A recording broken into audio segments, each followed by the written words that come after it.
자, 오늘 말씀은 본문은 되게 중구난방입니다. 자, 성경을 찾기에는 조금 애매한 이사야 7장, 누가복음 2장, 요한복음 3장의 말씀을 좀 읽을 거예요. 원래 하나의 말씀을 가지고 오려고 했는데 여러분들한테는 좀 다양한 말씀을 좀 이렇게 같이 읽는 게 찾지 마, 목사님 준비했어. 안 찾아도 돼. 자, 같이 읽도록 하겠습니다. 먼저 이사야서 7장 14절 말씀입니다. 같이 읽을게요. 시작. 그러므로 주께서 친히 징조를 너에게 주실 것이라. 보라, 처녀가 잉태하여 아들을 낳을 것이요 그의 이름을 임마누엘이라 하리라. 아멘. 자, 다음 누가복음 2장 10절에서 11절 말씀. 시작. 천사가 이르되 무서워하지 말라. 보라, 내가 온 백성에게 미칠 큰 기쁨의 좋은 소식을 너에게 전하노라. 오늘 다윗의 동네에 너희를 위하여 구주가 나셨으니 곧 그리스도 주시니라. 자, 누가복음 23장 46절 시작. 예수께서 큰 소리로 불러 이르시되 아버지, 내 영혼을 아버지 손에 부탁하나이다 하고 이 말씀을 하신 후 숨지니라. 마지막입니다. 시작. 하나님이 세상을 이처럼 사랑하사 독생자를 주셨으니 이는 그를 믿는 자마다 멸망하지 않고 영생을 얻게 하려 하심이라. 아멘. 기도하겠습니다. 사랑해 주님 감사합니다. 하나님 아버지의 말씀 앞에 섭니다. 주님, 지금까지 우리가 늘 듣고 깨달았던 것, 하나님의 말씀은 살아계신 하나님의 실제 되는 말씀임을 우리가 이 시간 듣고 고백하고 경험하길 원합니다. 말씀 앞에 설 때 두렵고 떨리는 마음으로 서게 하여 주시옵시고 그 말씀이 듣는 자들의 모든 그 마음을 깨우고 그 영을 새롭게 하는 이 시간이 될 수 있도록 인도하여 주시옵소서. 주님 말씀하여 주시옵소서. 저희가 듣겠나이다. 감사드리며 예수님의 이름으로 기도하옵나이다. 아멘. 자, 오늘은 대림절 첫 번째 주일입니다. 대림절은 여러분들 뭐 워낙 많이 이제 들었던 것처럼 이제 성탄절을 기다리는 이제 4주간의 기간을 말을 하죠. 여러분들 세월이라는 단어가 있습니다. 자, 세월이라는 단어의 의미가 뭘까요? 세월. 자, 우리 선생님들 세월이 뭘까요? 세월. 자, 세월이라는 말을 그대로 풀어서 말을 하면 시간이 흘러간다라는 말이 세월이란 말입니다. 그래서 요거를 그냥 있는 그대로 말하면 멈춰 있는 시간이 있을까요? 없을까요? 시간은 멈추지 않아요. 시간은 계속해서 흘러갑니다. 세월도 계속해서 흘러갑니다. 자, 목사님 벌써 이 교회 온 지 이제 6년이나 됐어요. 이제 쭉 이제 목사님 설교를 준비하면서 예전에 이제 어떤 일이 이 교회 왔을 때 어떤 일이 있을까라고 한번 그냥 쭉 기억해 봤는데 여러 가지 일이 있었어요. 그냥 부임하자마자 진짜 정신없이 대신방을 다녀야 되고, 그리고 정말 그것 때문에 몸살 난 적도 있고, 그 가운데서 성도님들의 사랑을 받은 적이 있고, 목사님이 이제 아들이 이곳에 와서 지금 벌써 7살이 돼서 내년이면 이제 초등학생에 들어가요.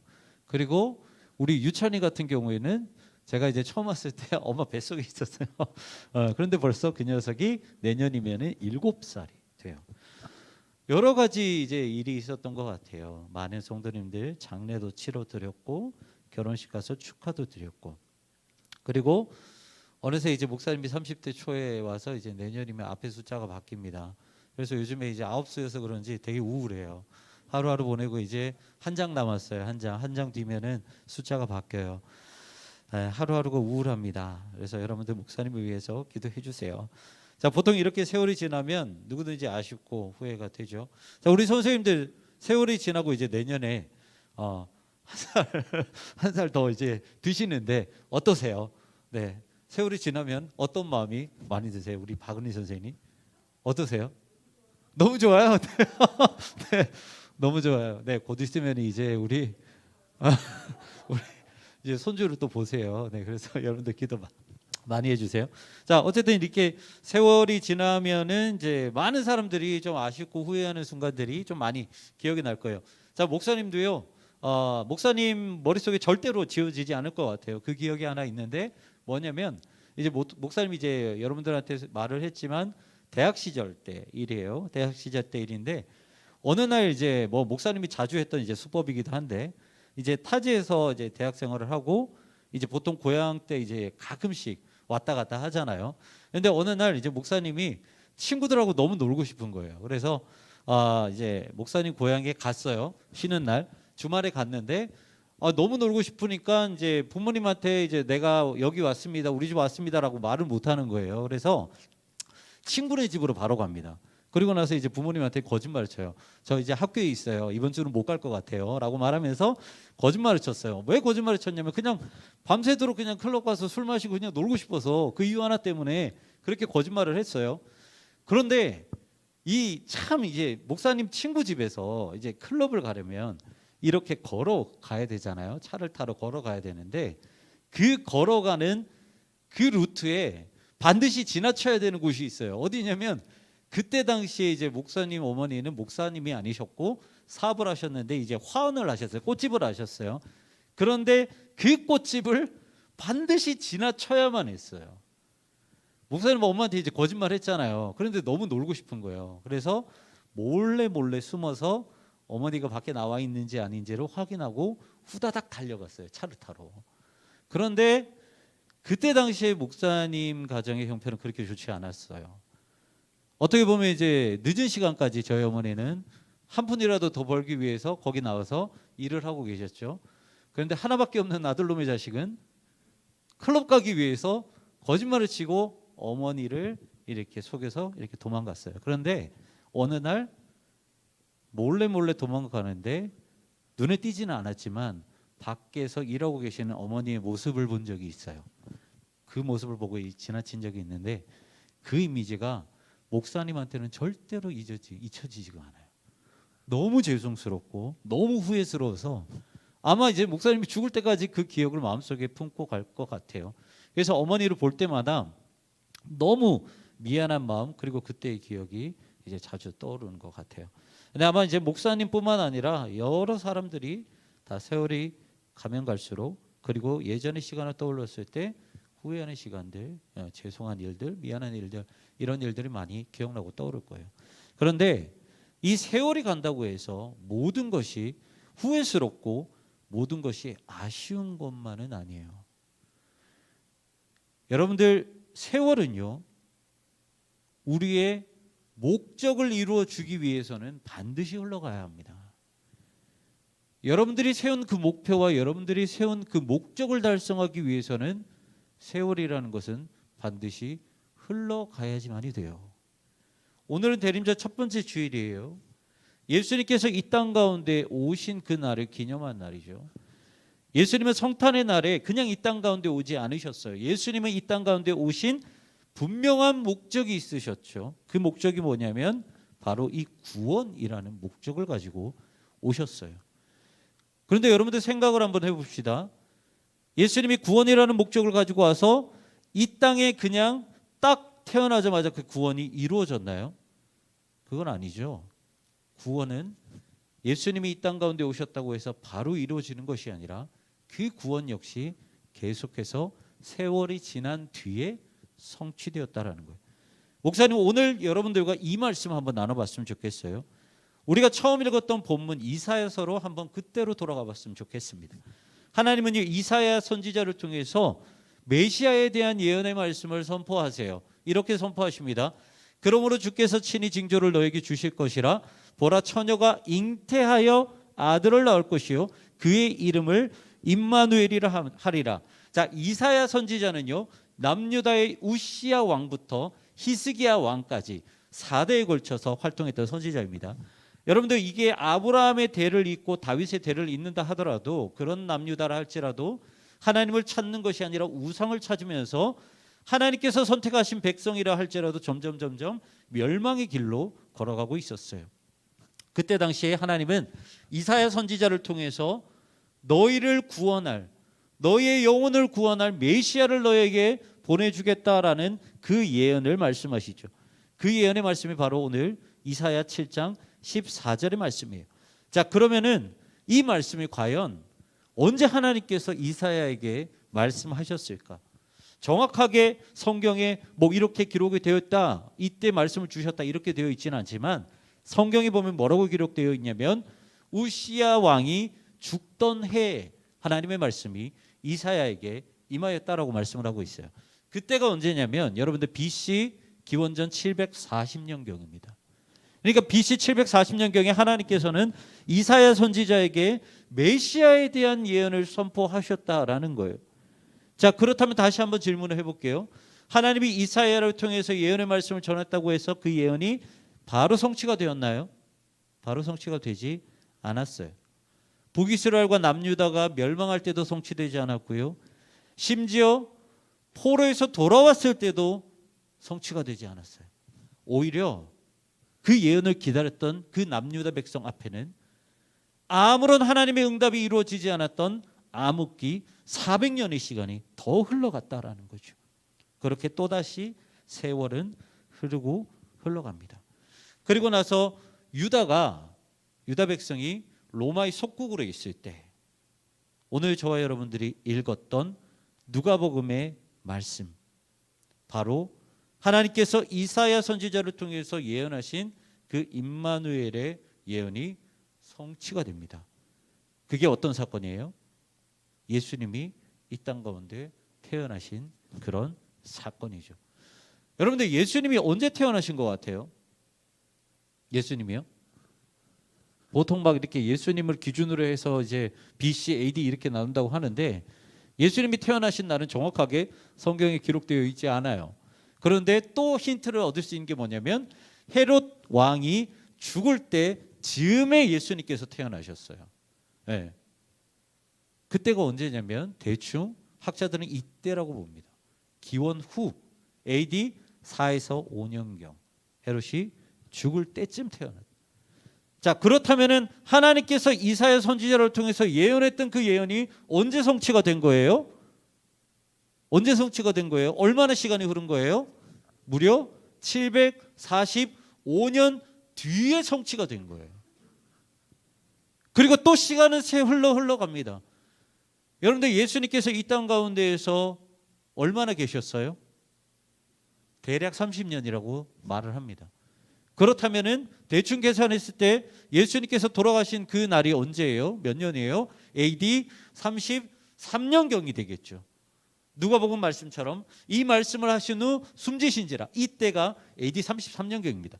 그러면 다 포함해 볼게요.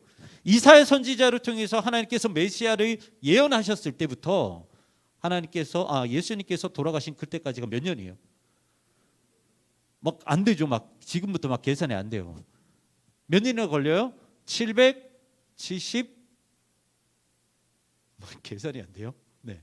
775년 정도의 시간이 걸리게 됩니다. 774년에서부터 8년까지 7년 8년까지 이런 시간이 걸리게 됩니다.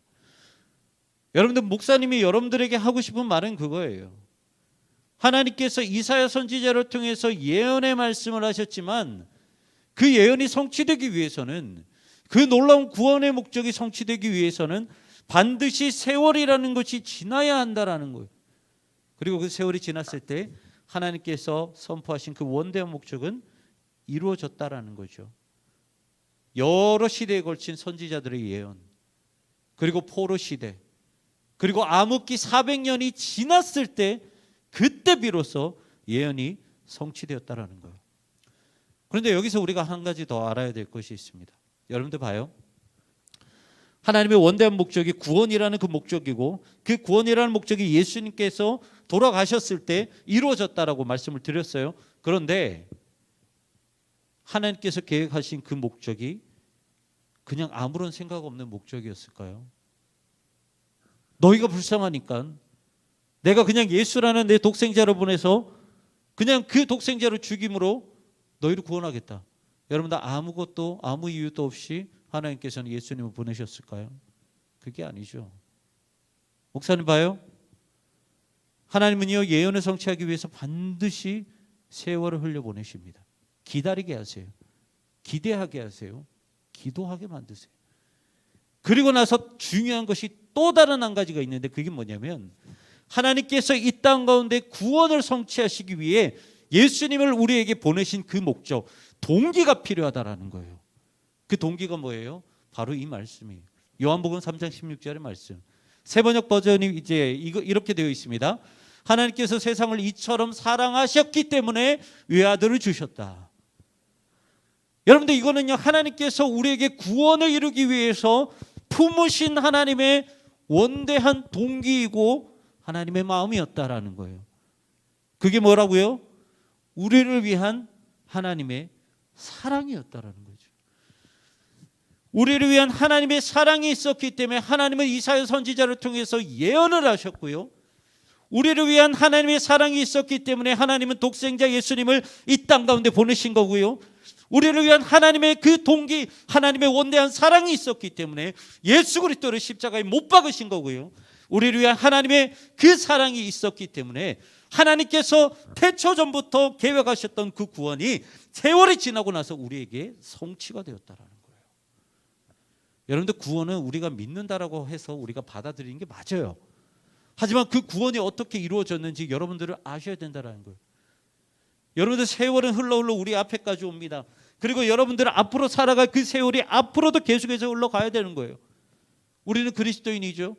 그렇기 때문에 이 세월 안에서 여러분들은 무엇을 발견해야 되냐면 단순히 시간을 보내면서 아쉬워하고 후회하는 것들을 여러분들의 삶 가운데서 기록하는 것이 아니라 세월을 지나면서 구원의 목적을 달성하신 그 하나님, 그리고 그 구원의 목적을 달성하시기 위해 우리를 그토록 사랑하셨던 그 하나님의 사랑을 여러분들의 세월 가운데 찾아내셔야 된다는 거예요.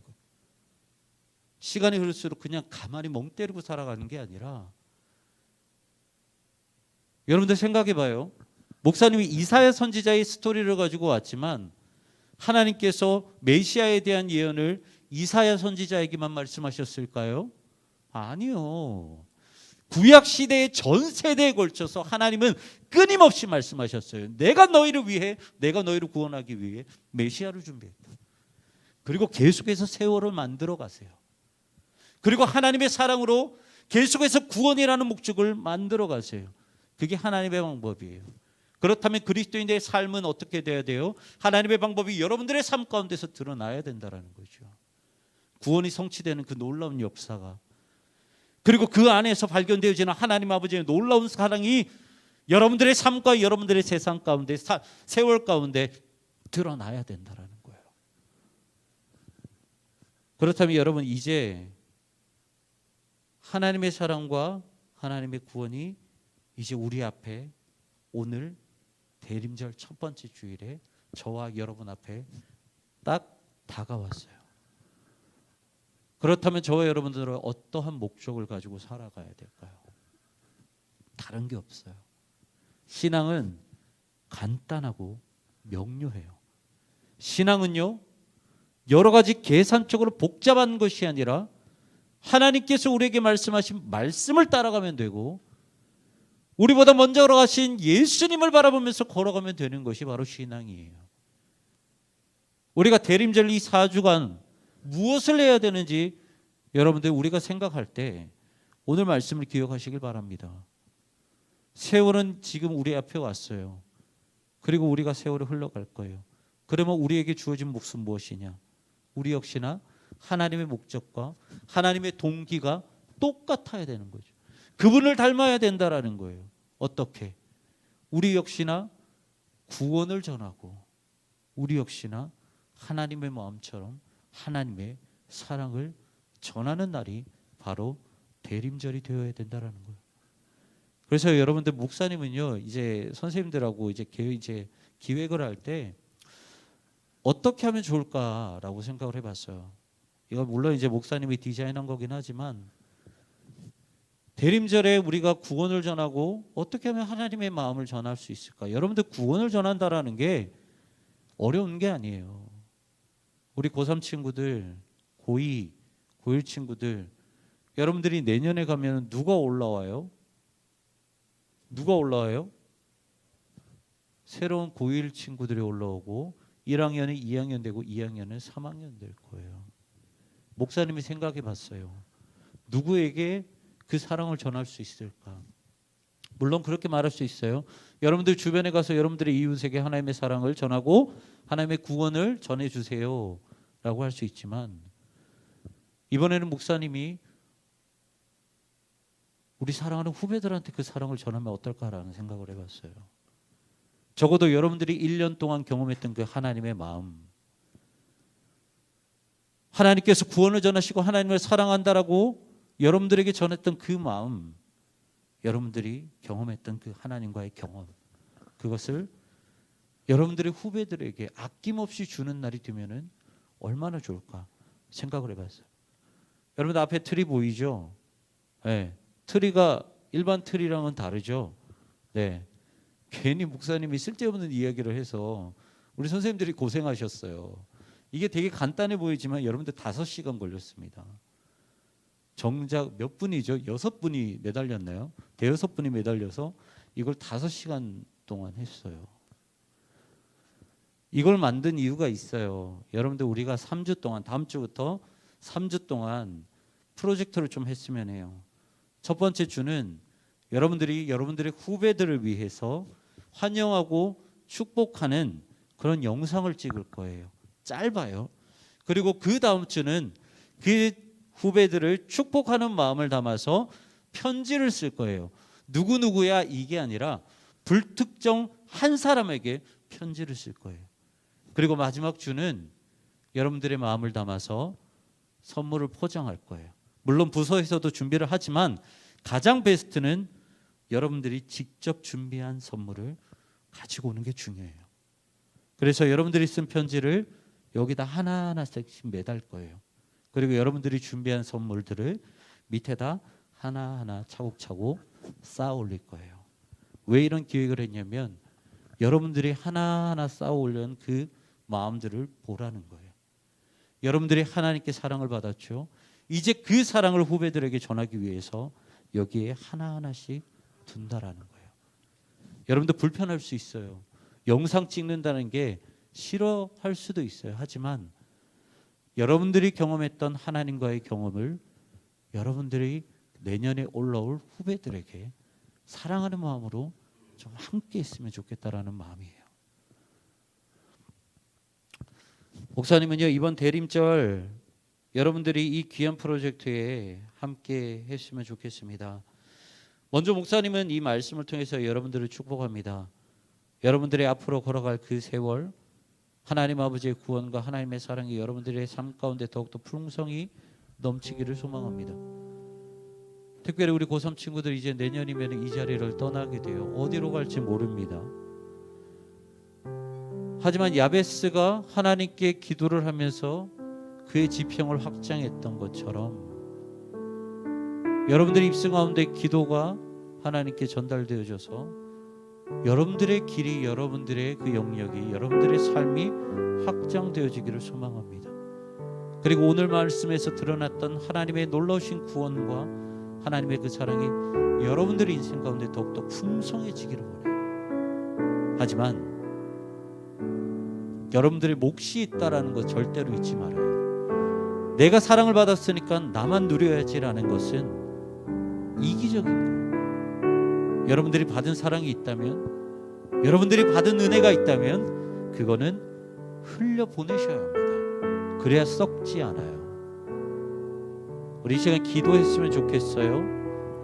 오늘 말씀을 가지고 기도했으면 좋겠습니다. 하나님, 정말 구약의 전 세대에 걸쳐서 우리에게 약속하신 그 구원, 아니 하나님께서 태초에 천지를 창조하실 때부터 우리를 위해서 세워놓으셨던 그 원대한 그 구원이라는 목적이 우리의 삶 가운데서 다시 한번 이루어지기를 원합니다.